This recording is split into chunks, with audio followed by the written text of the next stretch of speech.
such a varied taste in music. Like when I was growing up, you wouldn't believe it, but I used to listen to hardcore music. And I still love that. But then there's the indie essence, like indie part of it, pop, just everything. Music is the thing with music, is it's all encapsulating. It just covers all the bases. We all have completely different kind of experiences with music as well. Like I'm just straight up, I really just like guitar, indie music. Whereas I know Rich likes a lot of different stuff. Like I know pop, Leo like likes pop. a lot of like sort of slightly heavier stuff. But kind of We all share, like Death Cab for Cutie, we definitely share. yeah, there's definitely the 4 or 5 like bands. Bombay, I love. Bicycle Club, things like that. So not quite mainstream indie, really, to where we all kind of lie together, but where we came from, like from inspirations everywhere, absolutely. I think that's the great thing about music. It's all awesome. Yeah, I think it's the sincere nature of kind of that style of writing that kind of I always go back to. So, let's say people like Cole Porter, George Gershwin, Elbow, I think there's like kind of a real honesty in their writing, where they're not trying to pretend to be anything other than themselves, which I really appreciate in artists. And kind of the more artistic bands like Radiohead and even like krautrock bands like Noi, I just think they're really good at what they do, and I don't think they compromise. I think we started playing together about maybe just under 3 years ago, and Rich, Alex and Leo all knew each other in one form or another. I think Rich and Leo were in a previous band together, and then Richard knew Alex's girlfriend, so that kind of... Yeah, and then an old band split up, and they were trying to put something else together, and they asked me to do it. Yeah. I wasn't sure about doing it. My girlfriend convinced me to do it. And I was on the same course as Richard at uni, and a mutual friend just said to me that Richard was looking for a guitarist in a band. I wasn't doing anything, so I was just like, yeah, why not? And then Rich came over to my flat that night.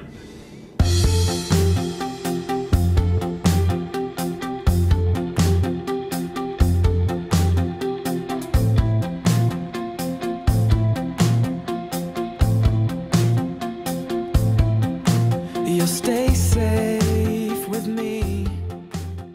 Some of the studios we've worked at before, we went in to record a few songs at Rack in London, which was amazing. We've been to the Pool, which was King's Cross area, that was amazing. Been to a few different places in Brighton. Been to Bluebell Hill, which is one of our kind of good friends, Ian Dowling's studio in Kent, which is amazing, just in the middle of the countryside. And in Brighton. No, in Brighton, really great. Brighton, Yeah. Underrated. Then we've been a few times to Abbey Road now to get our last 2 singles mastered, which was absolutely incredible. Just We've been really lucky as a band as well, because we've recorded in places where legendary things have happened. It's always seemed pretty weird, the fact that we're doing it, because you kind of think, how do we fit in there? But it's amazing, like the whole experience is amazing.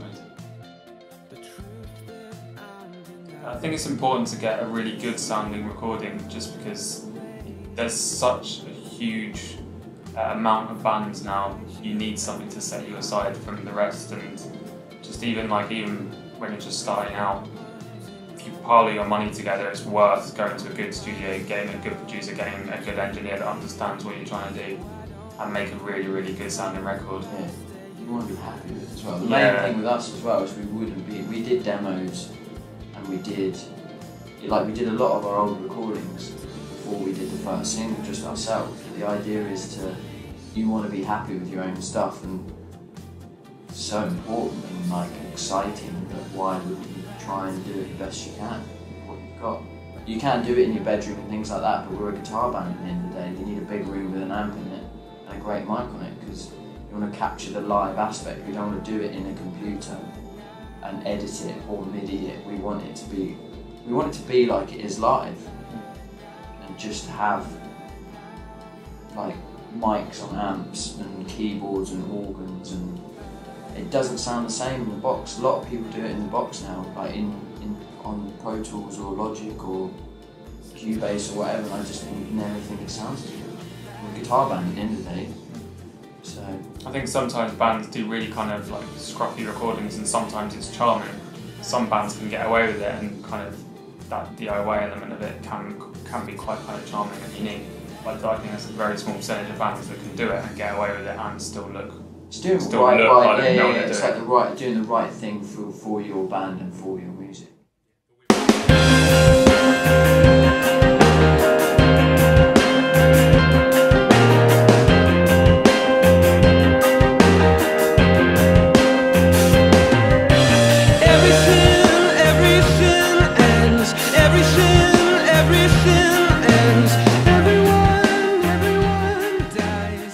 Having good sound in the studio and personal mix is important, I think, for every member of the band, because everyone wants to listen to different things. So that way, having good headphones, you can isolate things a lot clearer than if you use kind of worn-out studio headphones, which seems to happen a lot of the time. In the studio, you go into more detail, so having a higher quality in-ear monitor just allows you to isolate the things you need or boost the things you need, and it can handle it. The main thing is it has the capability to do what you want it to do. If you have a poor set of headphones or bad in-ear monitors, and I've had it before with the bass, it can't handle the bass sounds rubbish, and it's all about the vibe and the way it feels, and if it doesn't sound how you want it to sound, it's not exciting. You want to be able to hear what is going to come out at the end. If you are monitoring yourself with something that's of poor quality, you lose the performance, and at the end of the day that's no fun. And at the end of the day, it's doing it for fun again. And it just, yeah, in-ear monitors are everything, they're absolutely everything. Audiofly in-ear monitors are better than the standard kind of stock studio headphones or monitoring system, because a lot of the studios you go into, they use day in, day out. It's not your own equipment. They get worn out, they get used and abused. The EQ on them isn't great. It doesn't sound, they're always a bit like bass heavy or worn out, or the clarity. Yeah, the clarity's not there, and you don't like recording bass with those headphones. It's just horrible. It just doesn't sound. It doesn't sound like what you're recording, whereas when you're using the in-ear monitors, you are getting 100% representation of what is going to the desk. And you get like, you get the actual sound. You get the actual sound of what you're playing, how hard you're playing it, is it in tune, it's so clear. And if you get an actual representation of what is going to the desk, play accordingly, but also it's just for your own ears, like the guitars and the vocals, it's just so clear and unbiased as well. Separation, isn't it? Yeah, and a lot of the headphones, it just muddies up. You can't get any clarity within the mix and the monitors, and you just want to be able to hear everything as it should be, and that's what those in-ear monitors do. You get what is being sent to the desk.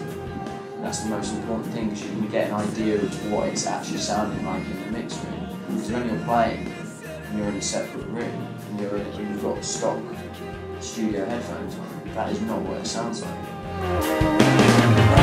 I'm trying to help you. You know we can get through on our own.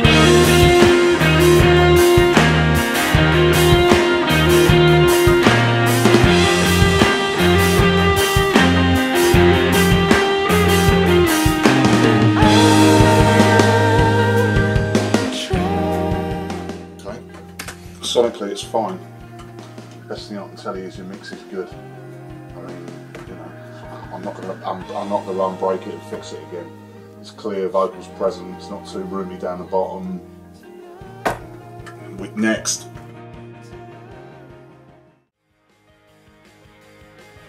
Yeah, I found the Audiofly in-ear monitors very, very comfortable. It's one of my pet hates, buying headphones or headphones that come with MP3 players and stuff. I don't know if I've got weird shaped ears, I'm not too sure. But I find them quite uncomfortable quite a lot of the time, slipping out, not really feeling like I'm getting the full volume that I'm supposed to be getting. But as soon as I just like the curve around your ear, it's just really, really comfortable and really, really just, they're never going to fall out. Which when playing live, as well, but they disappear. Like once you've had them in for 5 minutes and you're playing, you forget you've got them in.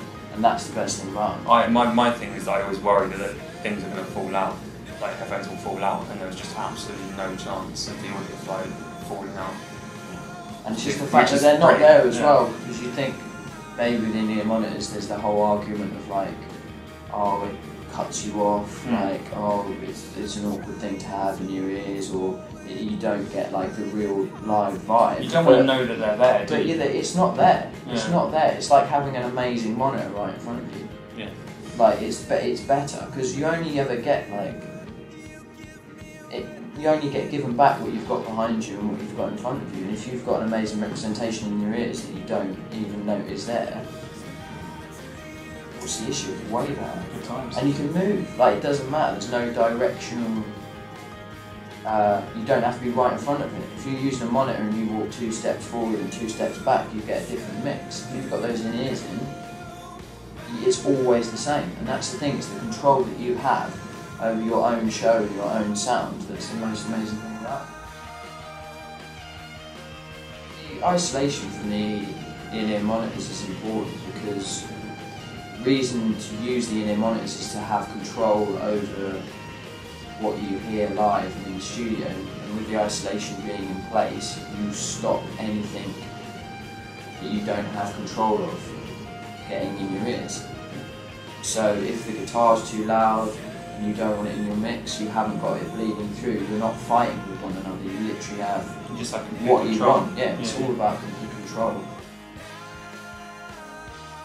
One of the many things I like about these Audiofly monitors is this little tie here, so when you've got it on the back of your head, it sits really tight and snug on the back of your head, so when you're singing and it's moving around on stage, it just feels a lot, it feels secure, and you get a lot of support around your ears by that design. So yeah, I think it's a kind of a really basic design where kind of it just works. Such a sleekly designed, tough wearing, just physically having that in your ear on stage, you do not know it's there, which is the most important thing. You have the leads longer, you don't get any of the tug that you've got if you ever used any other kind of in-ears. It's really hard wearing, the quality of the sound is unbelievable, you have to run these really hard to pick them.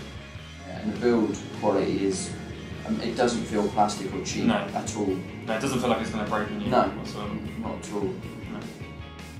I think they're really practical in the way they've been designed, like the lead is slightly longer than your average headphone lead, so just little kind of designs, things like that, where obviously someone who's used in-ear monitors before has kind of gone, well, why haven't they done that?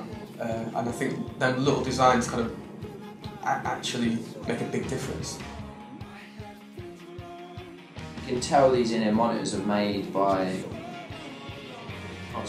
other musicians or people who have actually, this has solved the problem. That's what it is, and you can tell that someone's had the issue. There are certain issues that only musicians will know about. Yeah, and it's just these have definitely been designed by someone who has struggled with monitoring before. Yes. And you can just tell by the quality of the audio and just the hard wearing for live. These are workhorses, they're not just a pretty set of headphones to keep in a case and bring out every now and then. These are for day-to-day use, but it doesn't detract from the quality of sound. It's the perfect balance of both. You could be quite happy to take these out, get them sweaty. Yeah, they've obviously like run them loud as well. They've obviously noticed problems that musicians have had before. They've obviously used bad in-ears themselves, and so they will know what to not to do with the in-ears that they're making, which is pretty. It's the best. It's the best way to know you're getting a good product. There's practical solutions for real issues, and they've solved all of them. I wasn't surprised to find out that the guys at Audiofly were all musicians, generally by the design.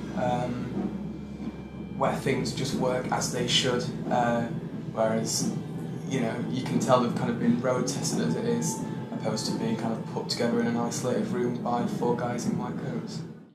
I've had headphones 25 times the size of these that have nothing on this, and it's just perfect.